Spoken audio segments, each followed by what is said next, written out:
मैं शाहरुख मलिक परीक्षा पार एकेडमी पर आप सभी छात्र छात्राओं का स्वागत करता हूं और बताना चाहता हूं परीक्षा पार एकेडमी का जो उद्देश्य रहेगा वो यूपी बोर्ड परीक्षा 2025 को लेकर है। इसमें हमारे विद्यार्थियों को टॉप लगातार मेहनत सफल करेगी और लगातार मेहनत होगी। प्रत्येक सब्जेक्ट वाइज अलग अलग क्लासें चलेंगी, लाइव क्लासेज भी होंगी। सब्जेक्ट वाइज अलग अलग क्लासें, अलग अलग चैप्टर को अच्छे से समझाया जाएगा और परीक्षा से कुछ दिन पहले समथिंग जनवरी या फरवरी में special mock test UP board के लिए लगाए जाएंगे यूट्यूब पर, बिल्कुल फ्री। वो भी परीक्षा पार एकेडमी से जुड़े रहेंगे और परीक्षा की तैयारी करते रहेंगे।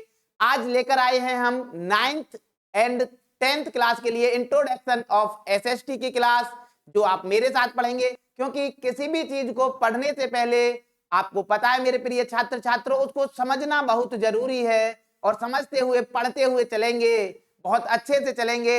इंट्रोडक्शन मेरे साथ देखते हैं, एसएसटी का स्पेशल इंट्रोडक्शन है एसआर मलिक सर के साथ। देखते हैं आगे, 4 लाइनों से शुरू करते हैं क्लास को कि क्या है वो 4 लाइनें।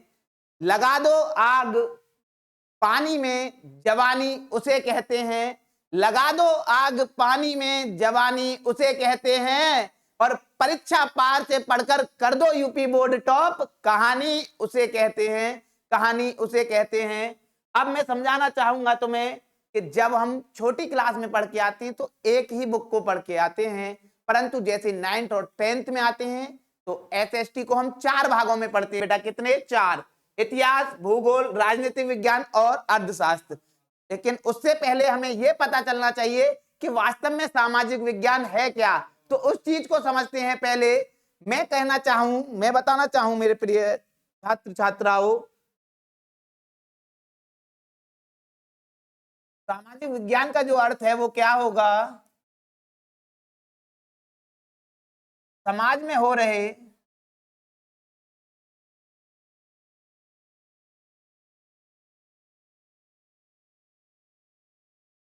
सभी समाज में हो रहे सभी सामाजिक, राजनीतिक,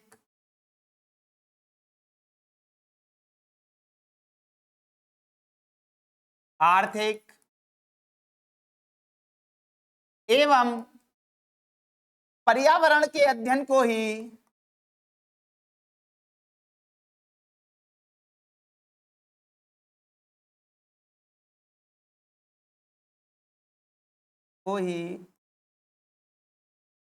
सामाजिक विज्ञान कहते हैं।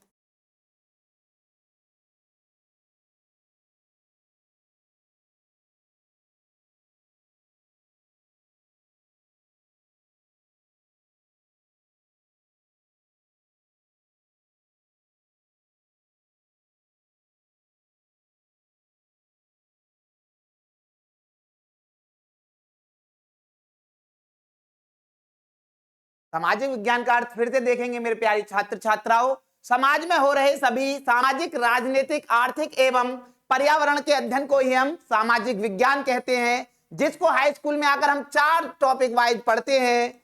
देखते हैं वो टॉपिक है कौन कौन से। इतिहास, भूगोल, राजनीतिक विज्ञान और अर्थशास्त्र। पहले इनको भी समझ लेते हैं तब आगे बढ़ेंगे। मैं बात करूं मेरे प्रिय छात्र छात्राओं इतिहास की,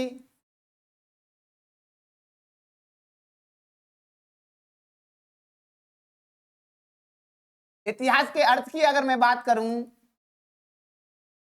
तो इतिहास के अर्थ के बारे में मैं बताऊं, हमारे अतीत में हुई सभी,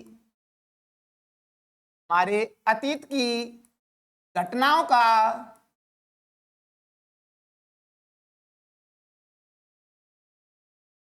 क्रमानुसार अध्ययन ही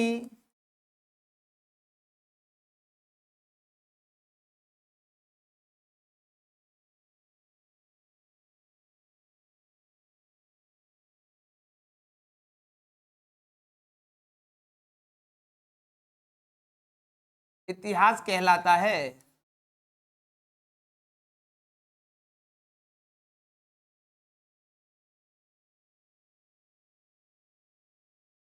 मेरे गुड़िया, मेरे छात्र छात्राओं, हमारे अतीत की घटनाओं का क्रमानुसार अध्ययन ही इतिहास कहलाता है। क्रमानुसार का मतलब है एक सीरीज बनाकर पढ़ना, डेट बाय डेट चीजों को पढ़ना, वही क्या कहलाता है।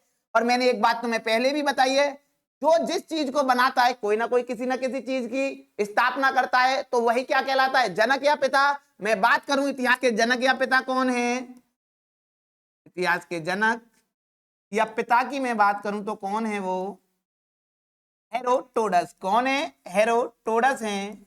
अब आगे से तुमसे कोई पूछे मेरे छात्र छात्राओं कि इतिहास के पिता कौन है, तो हम बड़े प्यार से कह देंगे हेरोडोटस हैं सर। और सर हेरोडोटस की एक बहुत ही फेमस बुक है, पुस्तक का नाम है हिस्टोरिका, जिससे हमें इतिहास और भारत के अतीत के इतिहास को जानने में बहुत ही हेल्प मिलती है, सहायता मिलती है। हिस्टोरिका नाम है उस बुक का। बात करूं कहां से हैं ये, तो ये यूनान के निवासी हैं। कहां के निवासी हैं ये, यूनान के निवासी हैं। अगर पूछ ले, इतना पूछा नहीं है वैसे। ये हुई बात इतिहास की। मैं बात करूं अगले भूगोल की, मैं बात करना चाहूं मेरे छात्रों। आगे हम पढ़ने जा रहे हैं भूगोल, और भूगोल की अगर मैं बात करूं भूगोल के अर्थ की, क्या होगा मेरे प्रिय छात्र छात्राओं, मेरे गुड़िया गुड्डो, क्या हाल है तुम्हारे, पढ़ते रहिए आराम से अच्छे से। भूगोल का अर्थ है समाज के चारों तरफ के, समाज के चारों तरफ के पर्यावरण के अध्ययन को ही, या मैं कह दूं वातावरण, पर्यावरण के अध्ययन को ही भूगोल कहते हैं।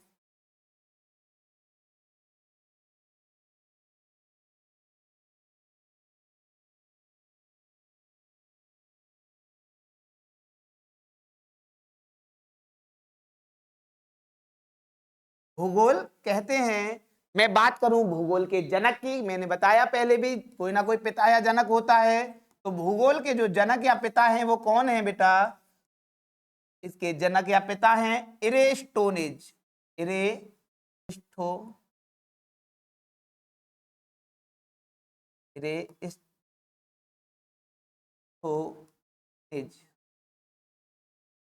और बेटा ये भी कहां के आविष्कारक हैं, यूनान के हैं। कहां के हैं, यूनान के हैं।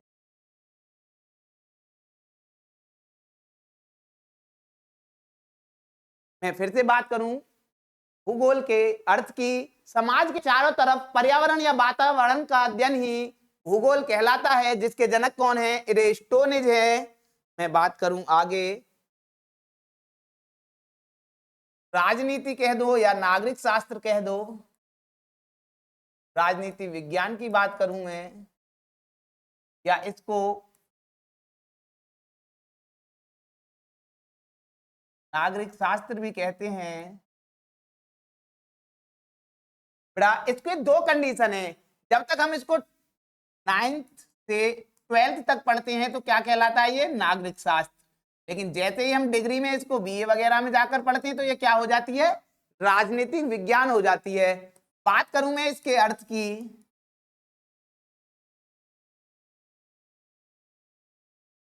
समाज के, समाज से नहीं, इसको मनुष्य के करते हैं, नागरिक के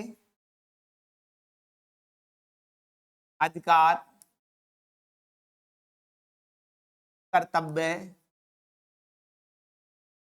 एवं शासन प्रणाली का अध्ययन ही, शासन प्रणाली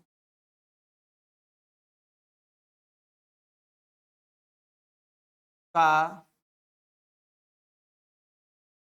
अध्ययन ही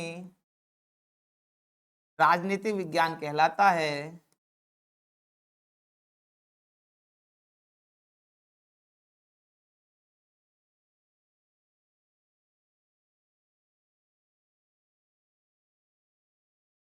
या मैं आम भाषा में जो कह देते हैं कि सभी राजनीतिक मामलों का अध्ययन ही राजनीतिक विज्ञान कहलाता है, या मैं अच्छे तरीके से प्रकट करूं तो नागरिक के अधिकार, कर्तव्य एवं शासन प्रणाली का अध्ययन ही नागरिक शास्त्र कहलाता है। बेटा यहाँ पर दो क्वेश्चन बनेंगे, तुमसे अगर तुमसे पूछे कि राजनीतिक विज्ञान के जनक या पिता कौन है, राजनीतिक विज्ञान के जनक या पिता कौन है, तो आपका जो आंसर है मेरे गुड्डो, मेरे गुड़ियाओ, आपका जो आंसर होगा वो क्या होगा, वो होगा अरस्तु। क्या होगा, अरस्तु होगा, क्योंकि राजनीति विज्ञान के जनक कौन है, अरस्तु। और ये भी कहाँ के हैं बेटा, यूनान के हैं। कहाँ के हैं, यूनान के हैं।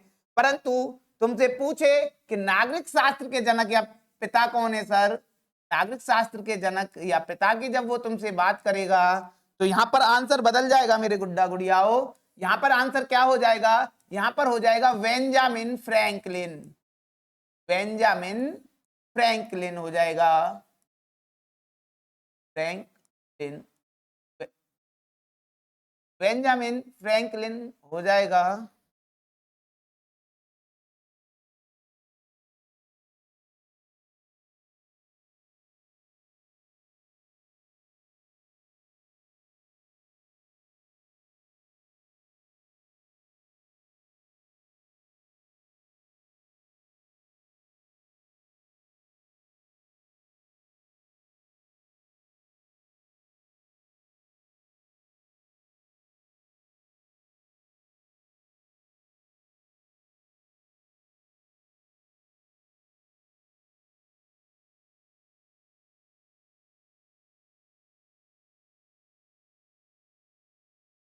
क्या हो जाएगा बेटा, नागरिक शास्त्र के जनक की वो बात करेगा तो बेंजामिन फ्रैंकलिन हो जाएगा पिता, या उसकी बात करेगा वो।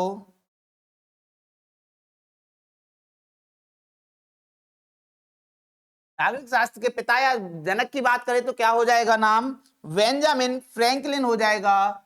बेंजामिन फ्रैंकलिन जो कहाँ के हैं बेटा, ये हैं अमेरिका के। कहाँ के हैं, अमेरिका से ये आते हैं।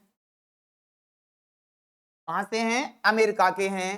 बात करूं मैं अगली, और लास्ट जो रहेगा हमारा वो क्या रहेगा, वो रहेगा अर्थशास्त्र। वो क्या रहेगा, वो रहने वाला है हमारा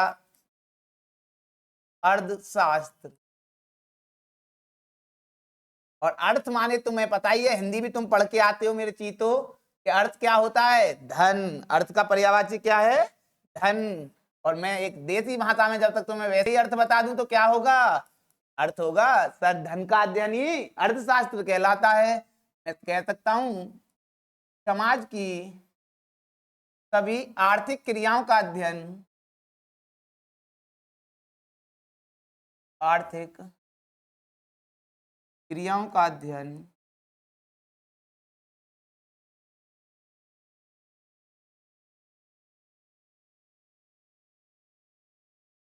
अध्ययन अर्थशास्त्र कहलाता है, अर्थशास्त्र कहलाता है।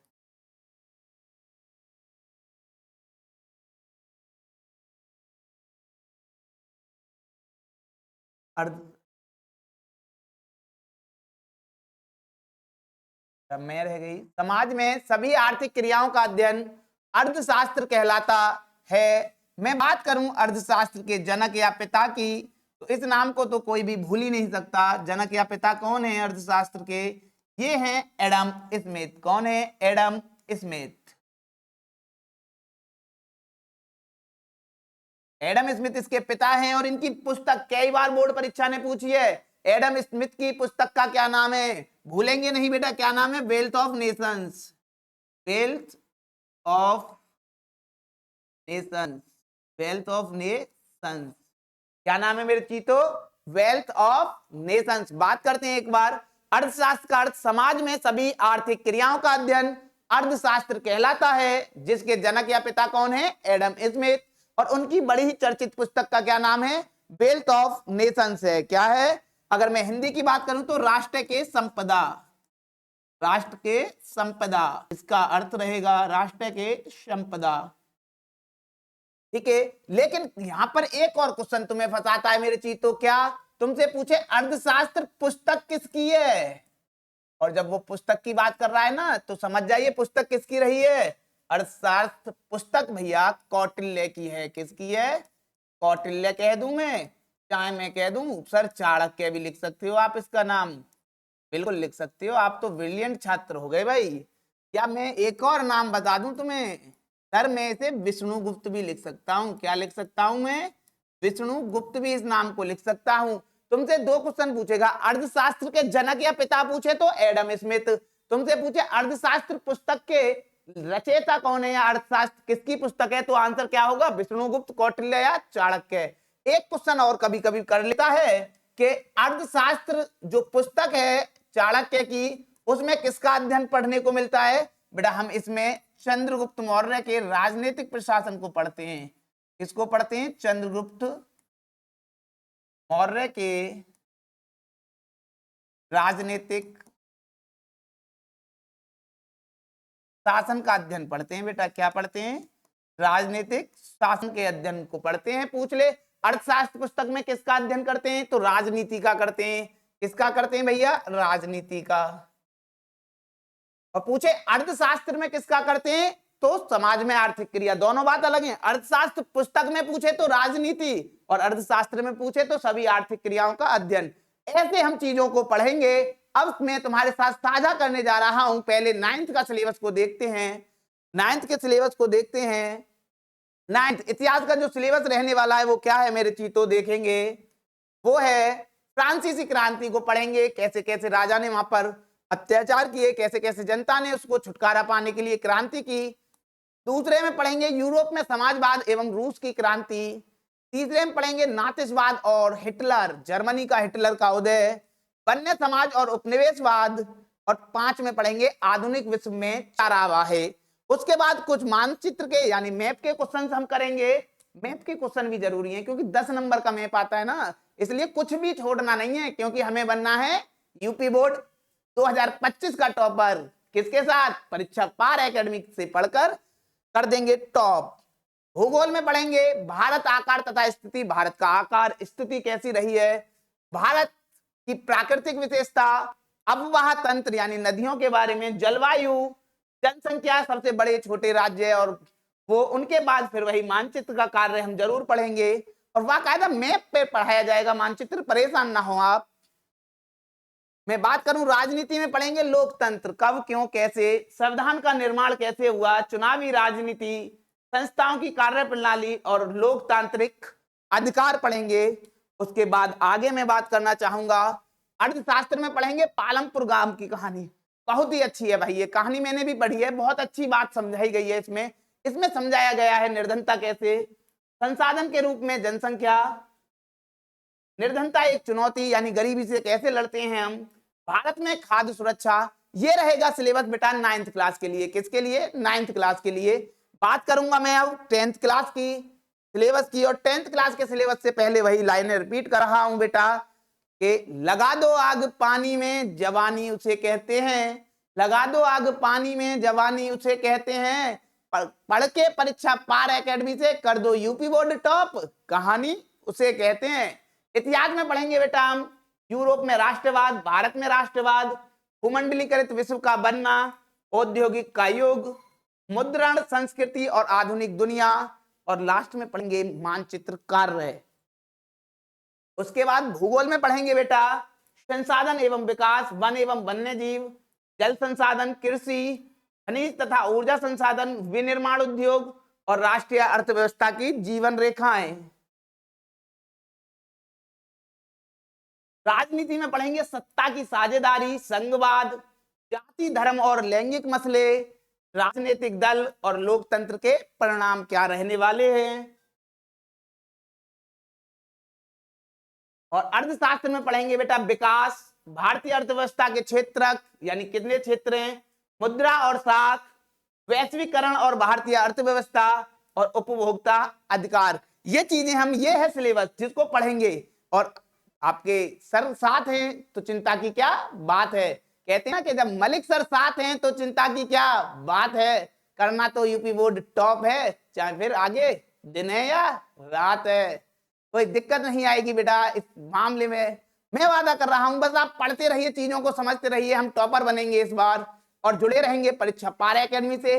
चैनल को सब्सक्राइब करना ना भूलें, गलती से वीडियो को लाइक करना ना भूलें और नोटिफिकेशन ऑन कर लें, क्योंकि जैसे ही सर यूट्यूब पर आए आपके पास नोटिफिकेशन आए। ठीक है, इतना चीज नहीं भूलेंगे। और मैं फिर आगाह कर रहा हूं कि जनवरी से हम लाइव मॉक टेस्ट लगाएंगे। परीक्षा पार एकेडमी पर जुड़े रहना आप हमारे साथ। जय हिंद, जय भारत।